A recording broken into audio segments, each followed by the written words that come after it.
I accepted this because I was told this would be a very powerful audience.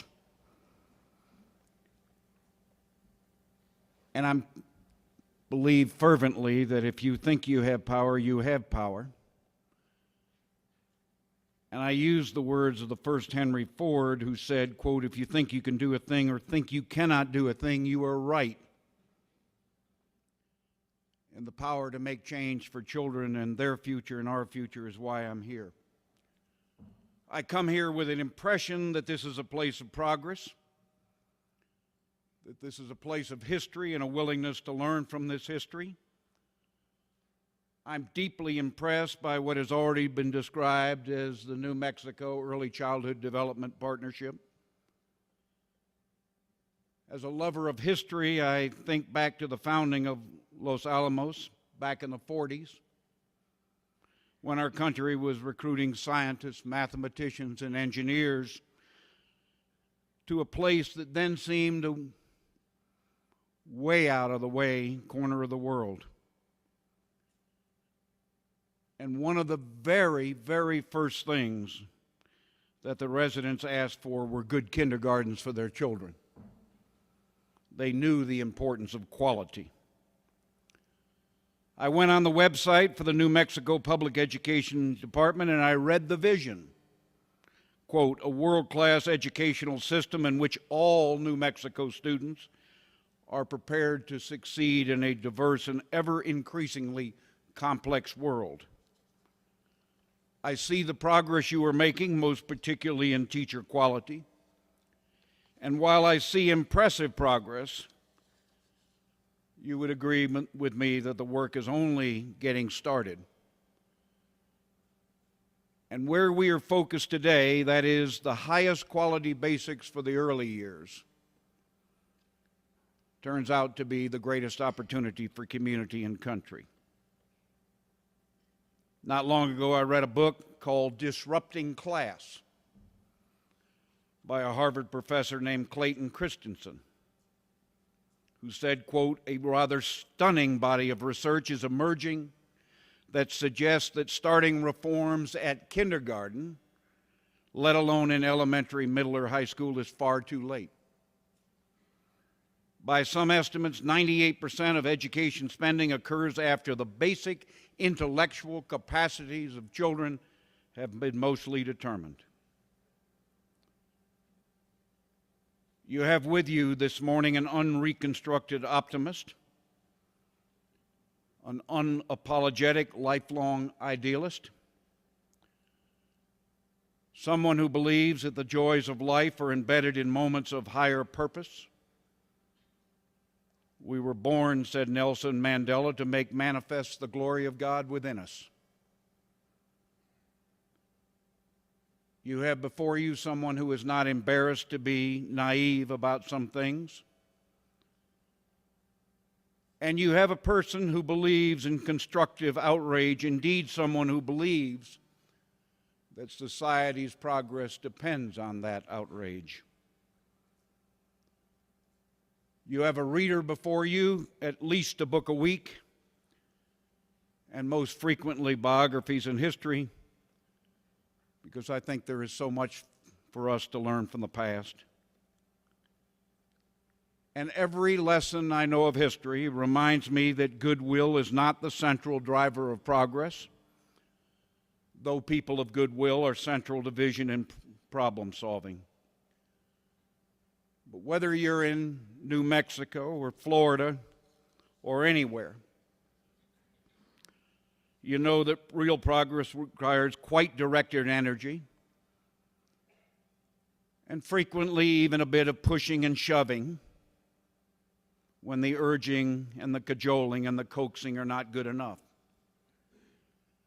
And for anyone in this room who might think that Social Security and women's right to vote and Medicare and the civil rights and the feminist movements came to be mostly because of goodwill, I would suggest you read some more.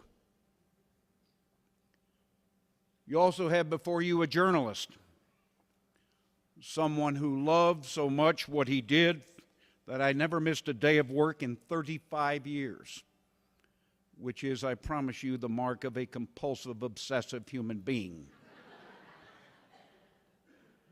I've led a blessed life in many ways, punctuated by the moments of pain that are part of each of our lives. My values are simple and straightforward. Try to tell the truth,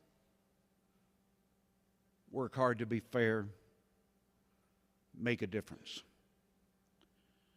I frequently say that I am only as happy as my unhappiest child. And if you have 5 children as I do, then you know there is almost never a moment that I am genuinely happy. It was journalism that gave me the chance to meet and write about some very interesting people, ranging from Fidel Castro to Bill Clinton, from Pope John Paul II to the Queen of England. It was journalism that led me here this morning. About a dozen years ago, when I was still a newspaper publisher, the then governor of Florida, a man named Lawton Chiles, asked me to be a member of the Governor's Commission on Education, which was a 2-year effort to look at the future of education in my state in the 21st century. And while I would tell you that my children were raised by what I have since learned were early education principles, I would have to acknowledge that back then I had no idea that there were principles of high-quality early development, care, and education. What I came to realize led me to believe that the very future of my community and my country depends on what you and I are talking about this morning, which is why a decade ago I decided to retire and devote my energies to this topic. I'm like you. I care deeply about where I live, and I come to Santa Fe realizing that you know far more than I about the 2 million people of this state and the more than 25,000 babies born each year. And moreover, I know the perils of generalizing about anyone's home. But I also believe that whether you're in Miami or New Mexico, the principles are the same, and the people in many ways are the same. You have, as we do in Miami, a place of considerable contrast: poverty, power, economic and otherwise.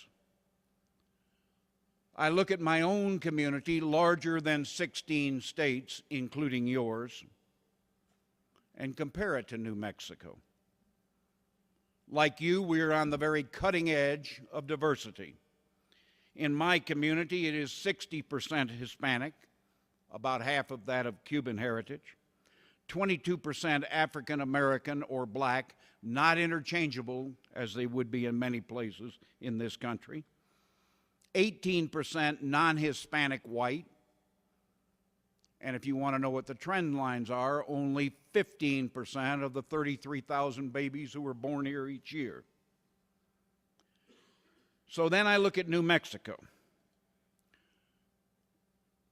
where I read that about 45% of the residents are Hispanic, 42% white, non-Hispanic, maybe 10% Native American, and about 3% black.